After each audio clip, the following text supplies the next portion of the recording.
I want you to look at what I'm holding right here. Oatmeal, blueberries, banana.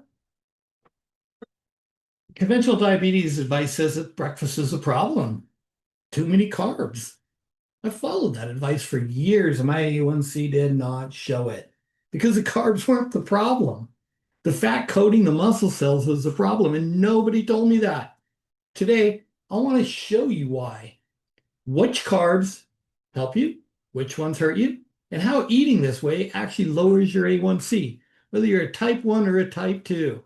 This is a great way to eat. It's a great way to control your diabetes or reverse your type 2 diabetes. Stay with me. The real reason insulin stops working. To understand why carbs are not the enemy, you need to understand what insulin resistance actually is and where it actually comes from. Insulin is a hormone. Its job is to act like a key, unlocking the door to your muscle cells so glucose from your food can get inside and be used for energy. In a healthy cell, insulin turns the key and the door opens. Glucose enters. Blood sugar drops. In an insulin-resistant cell, the lock is jammed. The key is there, the door stays shut. Glucose stays in the bloodstream. Blood sugar stays high. What jams the lock? For decades, the conventional answer was carbohydrates. Too much sugar, too many starches. Eat less of those and the problem improves. But researchers like Dr. Neil Barnard at the Physicians Committee for Responsible Medicine found something different. When they looked inside insulin-resistant muscle cells, they found fat, specifically a type of fat called intramyocellular lipid, fat stored inside the muscle cell itself. This fat interferes with the insulin signaling pathway. It physically disrupts the process that allows insulin to open the cell door. The more of this fat inside the cell, the more resistant to insulin that cell becomes. Where does intramyocellular fat come from? It comes from dietary fat, particularly saturated fat from animal products and oils. When you eat a high-fat meal, fat enters the bloodstream, gets taken up by muscle tissue, and accumulates inside the cells. Over time, that buildup grows. The insulin signal gets weaker. Blood sugar control gets harder. This is the mechanism, not carbohydrates causing insulin resistance, fat causing it. And this is why carbohydrates, the right carbohydrates, are not just safe for diabetics, they are actually part of the solution. Glucose is your cell's preferred fuel. Your brain, your muscles, your organs, they run on glucose. Glucose comes from carbohydrates. When your cells are not clogged with fat, insulin works. Glucose enters the cell, blood sugar normalizes. Your body does exactly what it was designed to do. The problem was never that you were eating carbs. The problem was that you were eating carbs alongside enough fat to keep the lock jammed. Remove the fat, clear the lock, and the same carbohydrates that once spiked your blood sugar start behaving very differently. Not all carbs are the same. This does not mean every carbohydrate is equal. It does not mean unlimited sugar. There is a clear difference between carbohydrates that support blood sugar control and carbohydrates that work against it. Carbs that help your blood sugar. Eat these: whole grains, brown rice, oats, barley, quinoa, whole grain bread. These digest slowly, raise blood sugar gradually, and come packaged with fiber that slows glucose absorption. Legumes, lentils, beans, chickpeas, split peas, among the best foods a diabetic can eat.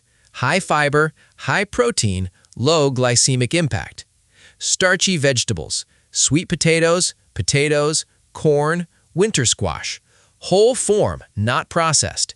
Nutrient-dense, satisfying, and far less damaging to blood sugar than their reputation suggests, especially when fat is low. Fruit. Yes, fruit. The fiber in whole fruit slows the release of its natural sugar significantly. Multiple studies have found that higher fruit consumption is associated with lower diabetes risk, not higher. Carbs that hurt your blood sugar. Limit these. Refined grains, white bread, white rice, white pasta, most crackers and cereals. The fiber has been stripped. They digest fast. Blood sugar spikes fast. Added sugars, sodas, juices, candy, baked goods, sweetened yogurts, deliver glucose rapidly with no fiber to slow it down. Ultra-processed foods, even plant-based ones. If it comes in a package with a long ingredient list, the fiber advantage is likely gone. The deciding factor, fiber. The key difference between a carbohydrate that helps and one that hurts is almost always fiber. Fiber slows digestion. It slows the release of glucose into the bloodstream. It feeds the gut bacteria that regulate inflammation. It improves insulin sensitivity over time. A whole food, plant-based diet is, by definition, a high-fiber diet. That fiber is a significant part of why A1C improves on this approach, not just because fat goes down, but because fiber goes dramatically up. What happens to your A1C when you remove the fat? A1C is a 3-month average of your blood sugar. It does not change overnight. But when someone transitions to a whole food, plant-based, low-fat diet, the changes follow a pattern. Weeks 1 and 2, the first signals. Most people notice their fasting blood sugar beginning to stabilize within the first 2 weeks. Post-meal spikes start to flatten. Energy levels shift. These are the first signs the fat inside the cells is beginning to clear. Month 1. Insulin needs begin to shift.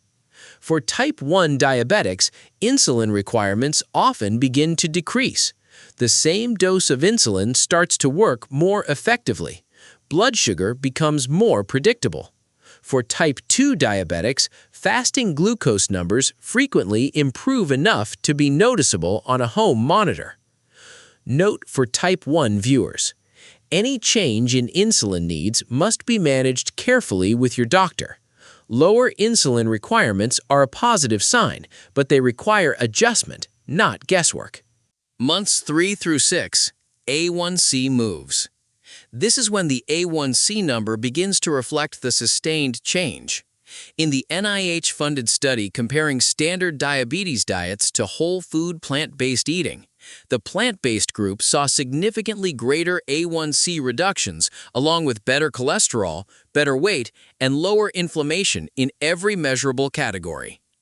The longer the approach is sustained, the more the body adapts. Insulin sensitivity increases. The cells clear. The lock turns more easily.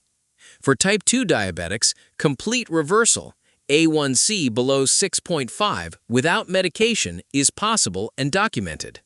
For type 1 diabetics, the goal is domination, far better control, lower doses, fewer complications, and a body working with you instead of against you. So 83 units of insulin down to 35, not from a new drug, but from understanding what actually is jamming up the lock. And removing it, the carbs were never your enemy. Now you know why. If this helped you see things differently, share it with somebody who needs to hear it.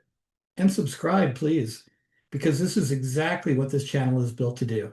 I'm Stephen Michael Smith, nearly 60 years with this disease, and I'm more in control today than I ever have been. You can be too.